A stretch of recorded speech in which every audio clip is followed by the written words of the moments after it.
Bonjour à tous et à toutes, troisième partie du tuto sur le portail Niagara. On va continuer, on va essayer de le pimper un peu plus, rajouter 2-3 effets, on va voir quelques trucs avec des matériaux. Normalement vous devriez kiffer. Je vous laisse avec la vidéo, bon visionnage. Bon, le truc que j'aimerais rajouter maintenant, c'est un fond à ce portail. Parce que là on peut voir à travers, et c'est vrai que c'est pas le truc le plus cool.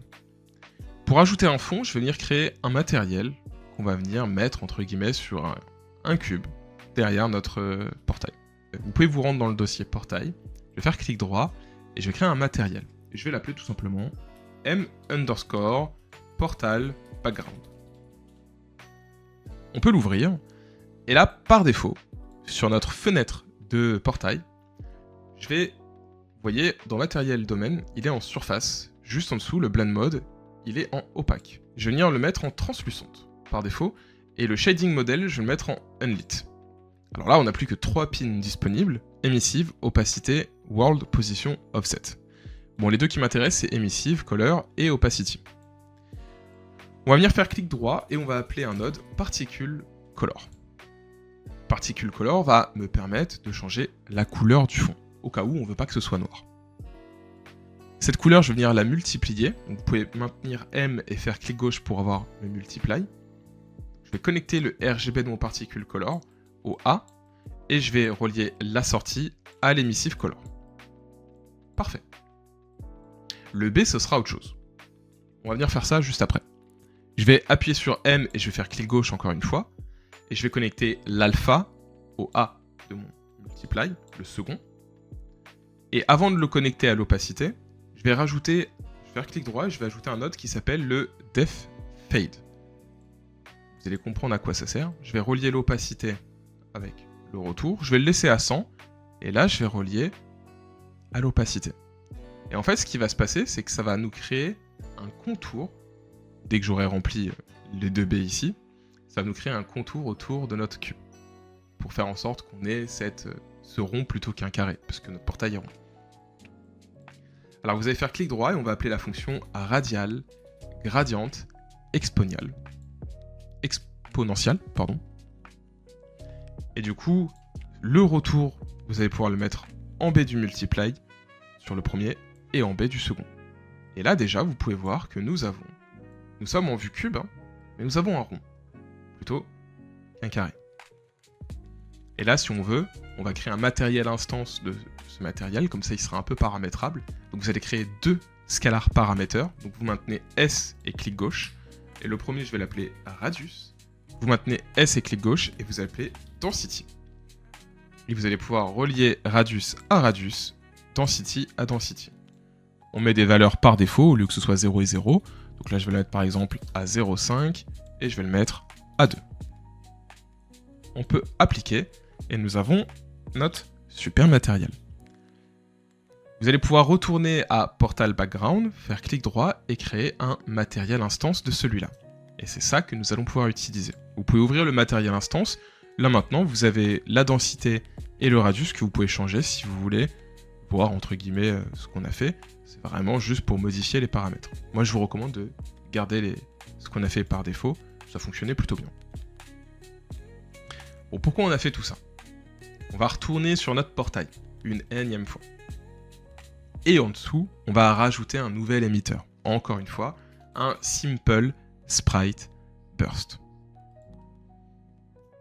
Vous allez voir, le Niagara, c'est vraiment pas très difficile.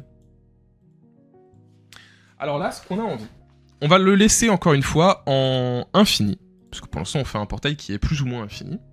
Et dans le Sprite Renderer ici, je vais le supprimer. On n'aura pas d'image pour celui-là. On va avoir un mesh. Donc je peux mettre des meshes. Dans le renderer ici, vous allez faire le petit plus, et au lieu du sprite renderer, vous allez mettre mesh renderer. Donc lorsque vous sélectionnez le mesh renderer, vous avez un S Gnomon, vous allez pouvoir le sélectionner et le modifier par un plane. Vérifiez bien que vous prenez le plane du engine Basic Shapes, c'est le seul qui a une forme un peu basique qu'on souhaite. Et du coup, nous, ce qui va nous intéresser, vous allez cocher le Enable Material Override. Et dans le Override Matériel, vous allez pouvoir en ajouter un, puisque nous allons mettre le matériel que nous avons créé. À savoir, vous pouvez aller dans All, Content, Niagara, portail et vous prenez le matériel instance. Et donc là, ce qui est cool, c'est que le plane devrait être arrondi. Un petit pas pour l'homme, un grand pas pour Unreal. Alors pourquoi on a fait ça? Parce que là, du coup, on a un plane, du coup, c'est plus ou moins cool, mais ça ne sert pas à grand chose là dans l'état pour l'instant. Je suis entièrement d'accord. Mais du coup, maintenant que tout est mis bout à bout, dans Initialize Particle, nous allons pouvoir changer 2-3 trucs. Typiquement, on ne va plus changer le sprite attribute, parce que nous n'avons plus un sprite, nous avons un mesh. Donc maintenant, je peux venir changer la taille du mesh, et volontairement avoir... Il n'est pas dans le bon endroit, c'est pas très très grave, on va changer sa rotation. Donc là, typiquement, pour changer la rotation d'un mesh, vous allez dans le Particle Spawn, et vous avez le Initial Mesh Orientation. Voilà, du coup, normalement, il s'était un peu mis à jour. Je vais le mettre en infini. Je l'avais pas mis en infini.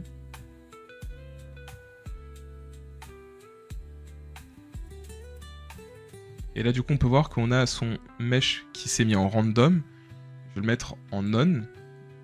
Je vais plutôt le mettre en orient to vector. Et comme ça, on va pouvoir changer son orientation. Voilà, donc l'orientation que vous devez mettre, c'est -1 en Z. Et comme moi, vous allez voir, le cercle apparaît. Alors si vous voulez qu'il arrête de fade out, vous pouvez supprimer le scale color. Voilà, c'est ça qu'il arrêtait pas de faire, qui fade out, c'était un peu pénible. Je vais venir mettre un fond complètement noir. Et je vais venir réduire un tout petit peu sa taille, donc dans Initialize Particle. Vous voyez, je veux vraiment que le fond soit uniquement à l'intérieur et pas sur les bords. J'ai l'impression d'être encore un peu sur les bords, donc je vais le mettre plutôt à 5.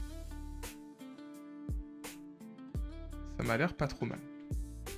Alors il y a un tout petit truc que j'ai oublié de vous dire tout à l'heure, dans le portail background, si vous sélectionnez le portail background ici, n'oubliez pas de cocher Two Sided, sinon vous n'aurez pas, entre guillemets, la texture qui s'applique, on va dire, du côté A et B, verso et recto. Et alors pourquoi là c'est un peu opaque? Dans notre matériel instance, on peut tout simplement augmenter la densité pour le rendre, entre guillemets, plus noir. Et alors là, du coup, on voit bien que du côté, entre guillemets, recto et verso, nous avons un fond qui est apparu. Tout cool. Je pense vraiment avoir un vrai portail très sympa. Et c'est déjà la fin de la vidéo. Merci beaucoup de l'avoir regardé, j'espère qu'elle vous a plu, que vous avez pu apprendre plein de nouvelles choses, notamment sur les matériaux, comment les utiliser avec Niagara. C'est pas évident au début, mais vous devriez voir, au fur et à mesure, ça va rentrer. N'hésitez pas à liker et partager la vidéo si elle vous a plu, rejoignez le Discord bien évidemment si vous avez des questions, et je vous dis à la semaine prochaine, mercredi 16h, pour une nouvelle vidéo. Au revoir tout le monde.